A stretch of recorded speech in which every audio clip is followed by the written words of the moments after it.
அல்லாஹு தஆலா நாளை மறுமை நாளிலே எல்லா நபர்களையும் ஒன்று கூட்டியிருப்பான். அந்நேரத்திலே வெறும் 7 நபர்களுக்கு மட்டும்தான் அல்லாஹ் அரசினுடைய நிழல் கிடைக்கும் என்பதாக பெருமானார் ஸல்லல்லாஹு அலைஹி வஸல்லம் அவர்கள் கூறுகின்றார்கள். முதலாவது நீதி காத்த அரசனுக்கும், இரண்டாவது அல்லாஹ்வின் வணக்க வழிபாடுகளால் உருவான வாலிபனுக்கும், மூன்றாவது பள்ளியோடு தொடர்பு இருந்த அந்த மனிதருக்கும், நான்காவது 2 மனிதர்கள் இருப்பார்கள்.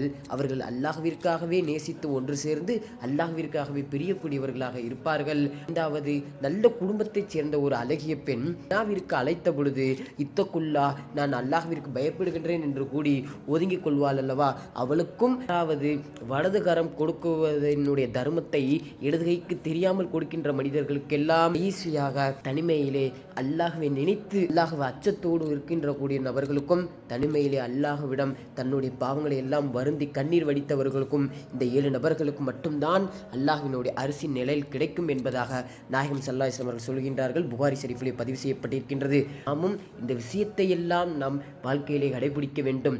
நாமும் நாளை மக்சர் மைதானத்திலே அல்லாஹ்வினுடைய அரிசினுடைய நிலையிலே இருக்கக்கூடிய நசீபை வல்ல ரஹ்மான் தௌஃபீக் செய்வானாக.